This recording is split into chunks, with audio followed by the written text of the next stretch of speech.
வணக்கம். நான் உங்க இருமதி பந்தலராஜா. கூட்டுறவன் 2 பொண்டாட்டி வச்சிருக்கான், குப்பை அள்ளுறவன் 4 பொண்டாட்டி வச்சிருக்கான். எங்க விஜய் அண்ணன் வச்சுக்கிறதுல என்ன தப்பு அப்படின்ட்டு ஒரு விஜய் ரசிகை விஜயோட மாநாட்டில் ஒன்றுல பேசியிருப்பாங்க. அதை பார்த்த எல்லாரும் அந்த பொண்ணை திட்டி தீர்த்திருப்பீங்க. சரியா? நானே அதை பற்றி பேசினேன்னு வச்சுக்கங்களேன், நானே திட்டி தீர்த்தேன்னு வச்சுக்கோங்க.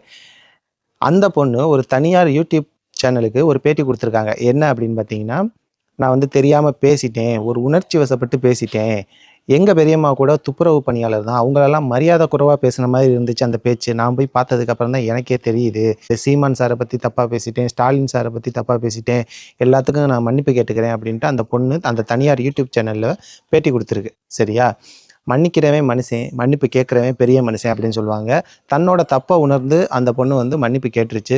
இப்போ இந்த வீடியோ அந்த பொண்ணை பற்றினது கிடையாது. இந்த உணர்ச்சி வசப்படுதல் அப்படின்னு அந்த பொண்ணு சொன்னுச்சுல, உணர்ச்சி வசப்பட்டு பேசிட்டேன் அப்படின்ட்டு. இந்த உணர்ச்சி வசப்படுதல் ரசிகர்களுக்கும் தொண்டர்களுக்கும் உள்ள மிகப்பெரிய பிரச்சனை. இந்த உணர்ச்சி வசப்படுதல் ஒரு 4 நாளைக்கு முன்னாடி மே 17 அப்படின்ற இயக்கத்தோட ஒருங்கிணைப்பாளர் திருமுருகன் காந்தி ஒரு போராட்டம் அறிவிக்கிறார். என்ன போராட்டம் அப்படின்னா, ரயில் நிலையங்களில் ஹிந்தியில் எழுதியிருக்க எழுத்தை அழிக்கிறார். சரியா? அப்படி அழிச்சுக்கிட்டு இருக்கும்போது உணர்ச்சி வசப்பட்டு ஒரு தொண்டர் என்ன பண்ணுறாரு, ரயில் முன்னாடி பாஞ்சிடுறார்.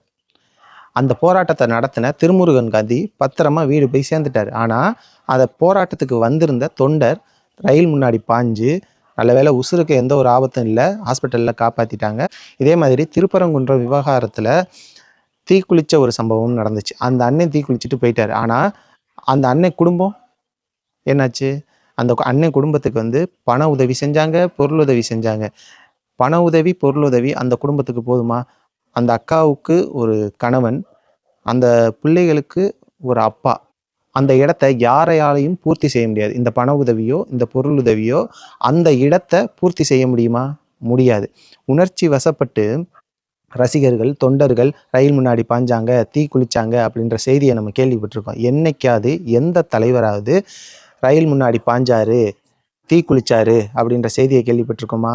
வேணா வராத ரயில் தண்டவாளத்தில் தலை வச்சப்படுத்தாரு அப்படின்ற செய்தி வேணா நம்ம கேள்விப்பட்டிருப்போமே தவிர, உணர்ச்சி வசப்பட்டு தலைவர் ரயில் தண்டவாளத்தில் அப்படியே ரயில் வரும்போது குளிச்சிட்டாரு, என்னோட மக்களுக்காக தீ குளிச்சாரு அப்படின்ற செய்தி என்னைக்காவது நம்ம கேள்விப்பட்டிருக்கோமா? இது செய்கிறது எல்லாம் யாரு? இந்த உணர்ச்சி வசப்படுறதெல்லாம் யாரு? ரசிகர்கள், தொண்டர்கள். இந்த ரசிகர்கள், தொண்டர்கள் எல்லாமே உணர்ச்சி வசப்படுறதுக்கு முன்னாடி தலைவனுக்கு இன்னொரு தொண்டன் கிடைப்பான். ஆனால் நம்ம குடும்பத்துக்கு இன்னொரு மகனோ கணவனோ அப்பாவோ கிடைக்க மாட்டாரு. அப்போ உணர்ச்சி வசப்பட்டு நம்ம செய்கிற காரியம் நம்ம குடும்பத்தை பாதிக்கும் அப்படின்னு நினச்சாலே இந்த உணர்ச்சி வசப்படுறத நிப்பாட்டிடுவோம். அதனால் தொண்டர்களும் ரசிகர்களும் முதல்ல உணர்ச்சி வசப்படுறத நிப்பாட்டுங்க. ஏன்னா உங்கள் குடும்பத்துக்கு உங்களை விட்டால் வேற யாரும் இல்லை. நன்றி.